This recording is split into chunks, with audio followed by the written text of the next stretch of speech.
महाराज जी, जैसे सारे प्रारब्ध लगता है पत्नी आने के बाद ही शुरू होते हैं। अगर अगर ऐसा होता तो अब बाबा जी लोग बच जाते प्रारब्ध से। अगर अगर प्रारब्ध पत्नी आने से होता तो हम लोगों की तो पत्नी आई नहीं, हम लोग बच।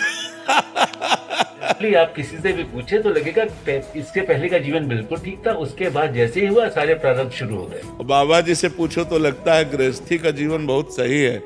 कम से कम रसोई में बैठ के गरम गरम रोटी तो मिलती है यार तुम्हें। कम से कम अपने दुख सुख की बात तो आप किसी से कह सकते हो।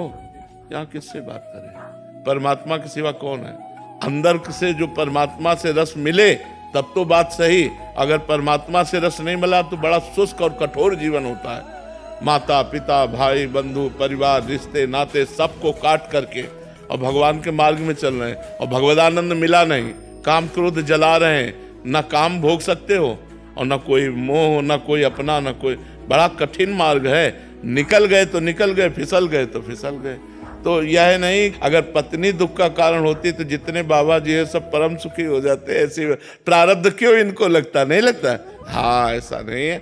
और कभी कभी आप जैसे अनुभव कर रहे हैं तो उसके प्रतिकूल भी अनुभव है कि किसी किसी के जीवन में पत्नी का आना उसके जीवन का मंगल विधान बन जाता है, उसके जीवन को संवार देते। नहीं संवार देते।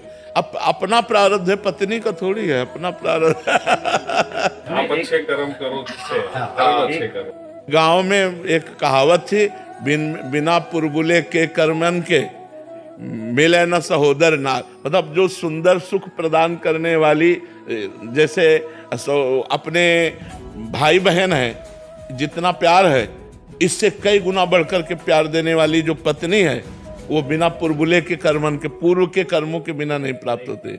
अगर पूर्व का बहुत अच्छा कर्म है तो हमको जैसे सहोदर अपने भाई बहनों से सुख मिलता है, ऐसे वो विश्वास पूर्वक। अब आज तो विश्वास बड़ा डगमगा रहा है, नहीं डगमगा रहा है।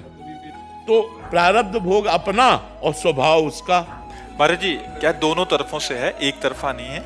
कुछ बहुत सारे प्रश्न ऐसे पढ़ते हैं आपके आगे तो प्रस्तुत उतने ही हो पाते हैं समय के अभाव से।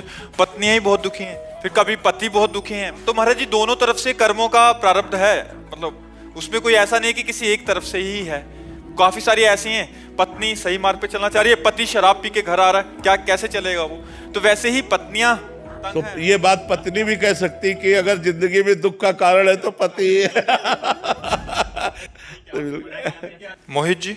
श्री हरिवंश महाराज जी, पूर्व प्रारब्ध को खुशी खुशी सहन करना या उनके लिए दुखी होना चाहिए?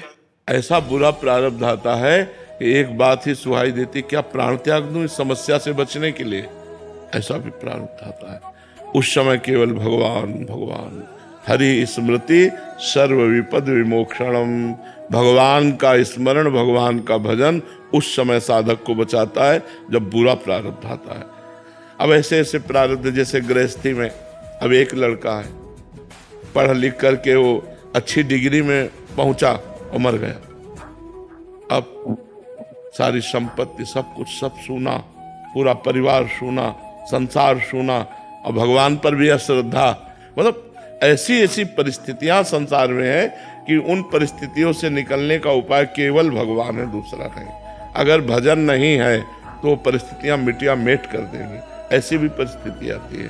तो इसलिए हमें लगता है सुख और दुख, सुख सह जाए अभिमान ना आवे और दुख सह जाए हम उसमें नष्ट ना हो, ये भजन से बल मिलता है। और ये सबके जीवन में सुख और दुख दोनों आते हैं, इसलिए सबको भजन करना चाहिए। नाम जप भगवान का अवश्य करना चाहिए, भगवान की पूजा आराधना अवश्य करनी चाहिए, जिससे हमारा जीवन मंगलमय कट जाए। देखो, आनंद की बाढ़ आ रही थी अयोध्या में। कल सुबह राम राजा बनेंगे, राम जी जैसे सुंदर सर्वांग प्रभु राजा बनेंगे, चक्रवर्ती सम्राट पद पर बैठेंगे। और समय के बिगड़ गया। 14 वर्ष का वनवास, तापस वेश विशेष उदासी, 14 वर्ष राम वनवासी। लेकिन भगवान की मुस्कुराहट में तो कोई फर्क नहीं पड़ा, पर अयोध्या उजड़ गई। दशरथ जी के प्राण चले गए, माताएं विधवा हो गईं, पूरी अयोध्या राम जी के वियोग में 14 वर्ष ऐसी उदास ऐसे खिन्न कि भोजन अच्छा न लगता। राम जी सबके प्राण थे, समस्त अयोध्यावासियों के। तो भगवान ने लीला करके दिखाई है कि जब भगवान के उपस्थिति में ऐसी ऐसी विपत्तियां आ गई तो हम लोग तो भगवान के रचे हुए मनुष्य हैं, हमारे जीवन में बराबर सुख कैसे रह सकता है।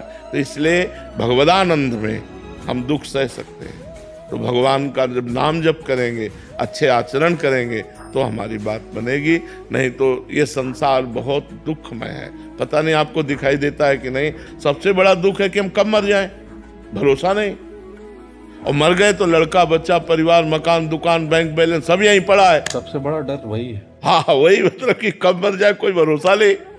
तो इसलिए हर समय राधा राधा राधा नाम जप करें तो हमारा, अगर हम अभी मर जाते हैं तो हम भगवत प्राप्ति हो जाएगी, हमारा जन्म मरण से मोक्ष हो जाएगा, हमारे पापों का नाश हो जाएगा।